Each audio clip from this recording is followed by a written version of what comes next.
মিথ্যা মামলা মোকাবেলা করে জেলে চলে গেলেন।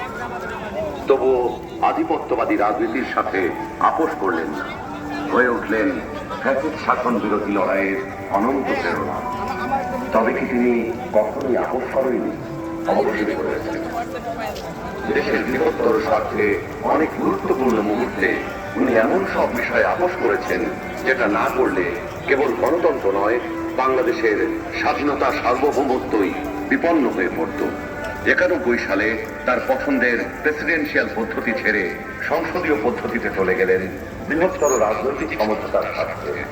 বিরোধী দলের দাবি শ্রদ্ধা জানাতে 96 সালে নির্বাচন করে অল্প কয়েকদিনের জন্য সংসদ অধিবেশনে বসে তত্ত্বাবধায়ক সরকার সংবিধানে যুক্ত করে ক্ষমতা ছেড়ে নির্বাচন দিয়ে বিরোধী দলে গিয়ে বসেন।